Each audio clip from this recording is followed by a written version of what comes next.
the loss that was. Bazball has finally arrived, and we have England winning the first test. Yes, the greatest. What are they calling it? The Hyderabadi.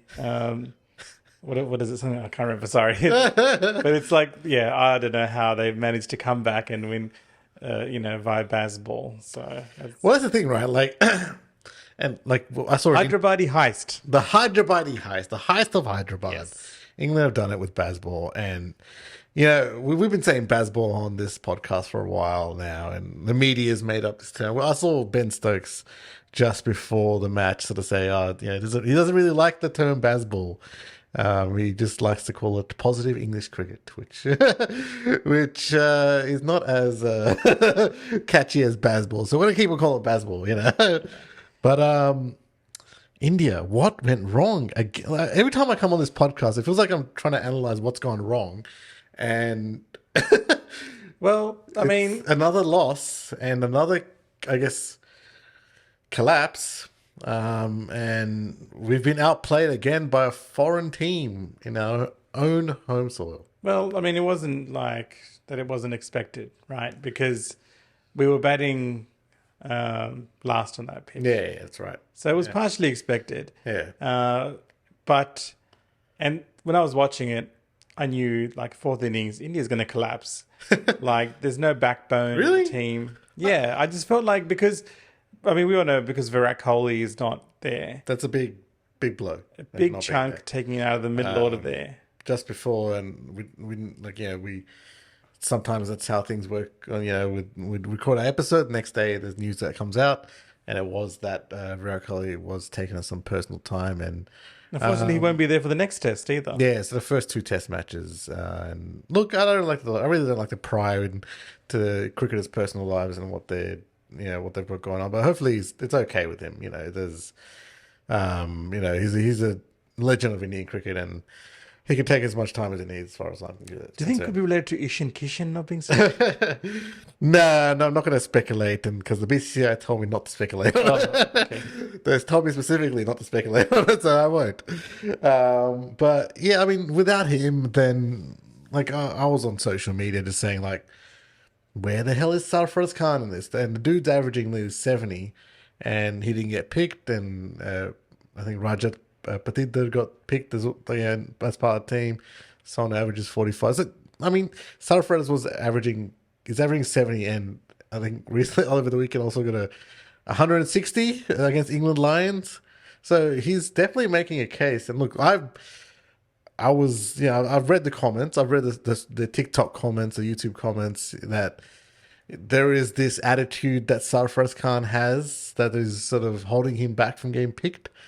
But I don't know. The guy's averaging 70. Like, I don't give a shit what his attitude is, to be quite honest. If he's averaging 70, he's just scoring me runs, right? Which is what went wrong in the second innings for India, is that we just couldn't score the runs. Well, before he got injured, Prithvi Shaw was also scoring runs.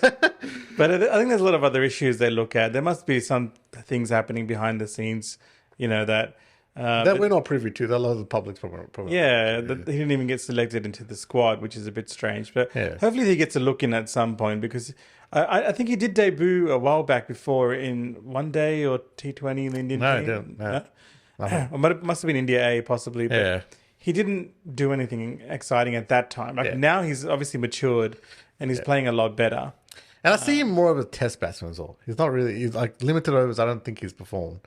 But I mean, look, we can analyze it now, like what's happened. Yeah, and to me, I mean, we can go through the whole first innings and second innings if you want, but I don't really want to do that. We're just on the topic of selection there, while we're just talking about selection, because interestingly, before the test match, they were talking about whether they're going to go with Jaiswal or they're going to go with Gill. Yeah. They ended up having to go with both, Yeah. which I think was a mistake. Yeah. I mean, like, Gill's, I don't know what's going on with Gill. There's something... Post-dengue in the World Cup, the guy has just looked different, hasn't he? Like, really, like, seriously, since that dengue fever at the World Cup, his timing has been off. He's just not really Struck the ball like he used to. Sachin, come on, man. Get him in the nets. Come on. Yeah, get your son-in-law in the nets, man. Get him in the nets, man. That's been a bit of a downfall because, since the World Cup, like before the World Cup, Gill was he still is an amazing batsman. Purple patch of his career. Yeah. And now he's in like a sort of down period. There's been a couple of innings where he's looked quite ordinary getting out. Just the manner that he's got now. You're right. Like just the shots that he's played, and he's just not timing it at all now. So it's disappointing. Yeah, I mean, it's disappointing. It wasn't just him. It was, for me, it's the middle order. I think it's trash at the moment. Gill is out of form. Shreyas, I don't know what we do with Shreyas now. Didn't he score 80 in the first innings? No, but like, he doesn't look good. Did he score 80? Let me remember. First innings? No, he scored 35. Rahul scored 80. Rahul's great. So 35 and 13 is Shreyas' scores. Oh. Now, look, he has not looked good in a long time. Obviously, during the World Cup, he was firing. And then towards the end of it, he didn't. And that form has carried through to that South Africa series. And now it's carried through to this first test. And he's just getting out in very ordinary ways as well. He obviously has a problem with the short ball. That's very much well known now. And I'm just wondering, he has a problem with the short ball. What's going to happen next year when they come to Australia? Like, they got 5 tests here now. This isn't like we can skip, going to Perth or Gabba or wherever. Like, they're going to throw some really bouncy pitches at him. You're going to have Stark, Cummins, and Hazelwood bowling it. Like, Sarfaraz can't. But, like, that's the thing, like, Shreyas has a weakness against the short ball. Otherwise, I'm a fan of Shreyas. Like, he's a good player.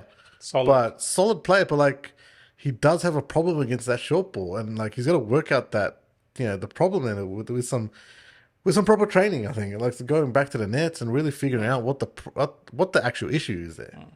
Yeah, that's right. And, I mean, if we look at the innings, India played good for the first innings, right? India, had England in various positions to bowl them out for quite a low score. And, and they eventually put on a big total themselves, right, in the first innings. Yeah. And then the second innings, when I was talking about a little bit earlier that it was predictable, I think once previous we've spoken about India getting themselves into a really good position, but just not finishing it off, right? And that happened in this test match as well. But I think the highlight, Ollie Pope, he just swept the ball, and he did a statement after saying, he thought that the sweep shot is actually more safe than an actual defensive shot. And he was doing reverse sweep shots as well. He was doing reverse sweep shots. He's saying that's safer to play in India than an actual defense. Well, that was like a pretty shocking thing to say, but the way he was sweeping it kind of looked like that as well, didn't it? Yeah, I was going to say, to me personally, I don't think the sweep shot's that safe, but if he's saying it and he's playing it that way and scoring 190 runs, 195. That just sort of, it shows Stokes's England team now. The Bazball approach and the no fear approach. How they started the whole match. They were it was 18 or 3 overs. They're really that positive cricket that they're playing is paying dividends for them, England. And they've performed everywhere where they think they wouldn't have performed. Ben Stokes has called this one of the greatest wins under his captaincy, which is a big call, right? But it's all a testament to how they play. And good old Baz himself, Brendan McCullum, he's loving it.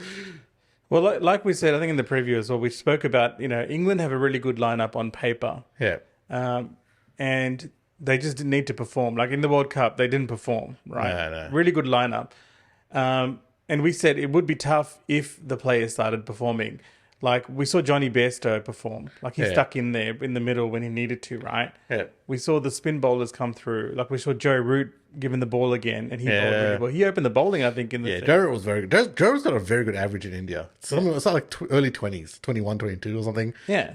He's a gun in India with the ball. Everyone stepped up when they needed to. And that's when England is really dangerous because on paper, great squad, and they were performing. So that's a bit of a disappointment was Rehan Ahmed, actually. I'm I'm a leggy myself, and I have been in for leg spinners, but he just didn't perform.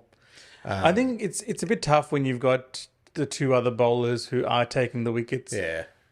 Because the captain is less likely to make a change and bring you in only when really like they've been exhausted, then he'll bring you in. Yeah. Where it's a bit tough, but I feel like that combination of Hartley and Root is what. Yeah, Hartley and Root, that really did take him to the win there. And Speaking of Hartley, 7 wickets on debut, pretty good. That's very good. Well done, I mean, the first innings he wasn't that great, 2 for 131. It was okay, got some wickets, but then mate, he came back in the second, 7 for 62. Mate, I don't know what Gordon Ramsay cooked in that break there, but he came back 7 for 62. T-bones and filet mignons and all this sort of stuff, mate. He cooked all of it.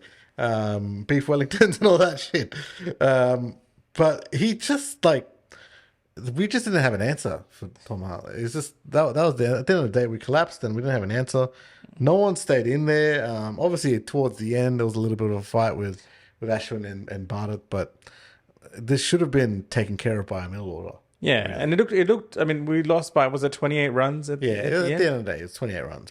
But you're right. The position that India was in, they really should have wrapped that up a little earlier. And I mean, this does sort of ask another question. I feel like I keep saying this on this podcast. Why wasn't Kuldeep picked? It's an odd sort of decision. It was tough though, I think, because on one hand you have Akshar Patel who destroyed England last time. Yes, you had to play Akshar. Right. That I understand. You had to play Akshar. My questioning is with Ravichandran Ashwin. Now, is he past his prime? Is he are we playing Ashwin when maybe he's not there anymore? I agree. I would question that as well. But when I was watching the match, when he came on to bowl, he was the wicket taker. Yeah, there was things happening, but I don't know. It isn't the old Ashwin that would tear through teams like he used to, right? I need Vince to say, I want the old Ashwin. Oh, we can't talk about Vince here. Vince Vince. Naughty Vince McMahon. No.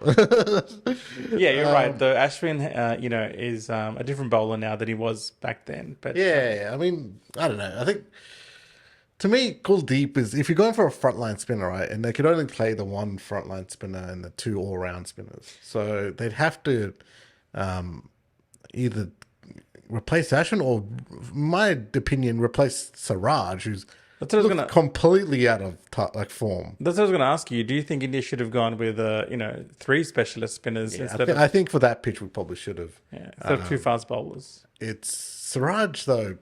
I'm a bit concerned about his form. Some days he's getting 7 wickets, and then some days he just doesn't look threatening at all. Is he one of those bowlers that requires the pitch to sort of help him, or? To be honest, because we saw Bumrah on that pitch really just bowl amazingly. Well, 2 things. Bumrah is a legend. Yeah. Okay. And another thing, that pitch was difficult for fast bowlers because even Mark Wood from England was finding it tough. Yeah. Bumrah is in a league of his own. That's the class of Bumrah to get those. He's got so much variation, Bumrah, that he can bowl on any pitch and make it look good. So, I mean, it was a bit tough. I would have played Siraj before the test. I would have picked him, but it's tough when you've got that sort of pitch, I think. Yeah, and I mean, yeah. Excuse me. All in all, it was, a match that we lost only by 28 runs. But at the end of the day, there are problems in our middle order that need to get fixed. Virat. We can't really talk with Virat for the next test, and we'll get on to what we think now should be, I guess, the lineup and what's our strategy for the next test. What are we doing there? The tough thing is.